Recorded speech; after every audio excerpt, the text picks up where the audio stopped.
সাহেবকে আমি কোরআন থেকে তেলাওয়াত করার জন্য বিশেষভাবে অনুরোধ করছি। আমাদের মধ্যে উপস্থিত হয়েছেন আমাদের মধ্যে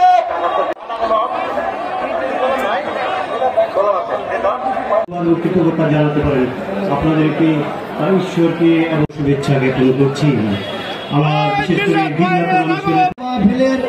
সম্মানিত বিশেষ অতিথি সুশৃঙ্খলতা কামনা করছি। সাধারণ সম্পাদক জনাব সাইফুল ইসলাম শাকুল, এই মুহূর্তে জানতে পারলাম দেয়ানগঞ্জ উপজেলা বিএনপি ইউনিয়ন বিএনপির একটি বিশাল মিছিল আমাদের মাঝে আসবেন। আমরা একটি মিছিল সুশৃঙ্খল ভাবে আমাদের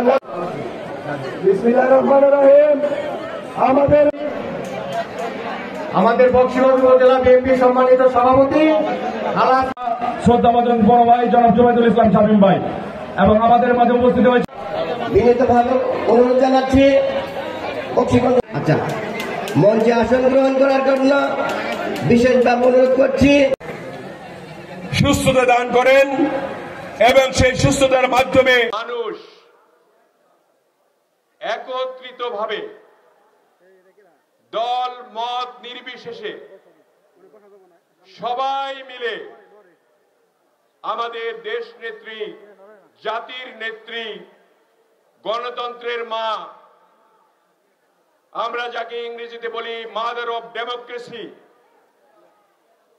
তার অসুস্থতার কারণে আজকে আমরা রাজনৈতিক কোনো বক্তব্যের দিকে যাচ্ছি না। তিনি এই রাজনীতির জন্য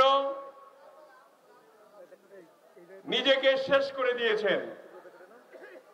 শহীদ রাষ্ট্রপতি জিয়াউর রহমানের মৃত্যুর পর তিনি হাল ধরেছিলেন আপসী নেত্রী হিসাবে, আমাদের এই দলটিকে ধরে রেখেছিলেন। আপোষ করেননি এরশাদের সঙ্গে, আপোষ করেননি ফ্যাসিস্ট সরকার শেখ হাসিনার সঙ্গে। তিনি আজ অসুস্থ। এই অসুস্থতার জন্য পৃথিবীর বিভিন্ন দেশ থেকে বিশেষজ্ঞরা এসে চিকিৎসা দিচ্ছেন। আমরা সবাই দোয়া করছি, আমাদের প্রত্যন্ত অঞ্চল থেকে আমাদের মার জন্য দোয়া করব। এর জন্য আজকে আসা।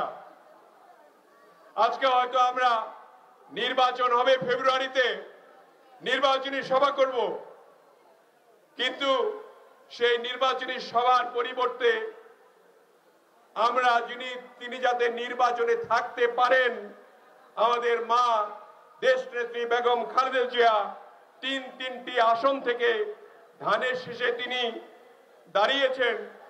আল্লাহ যাতে তাকে সুস্থ করে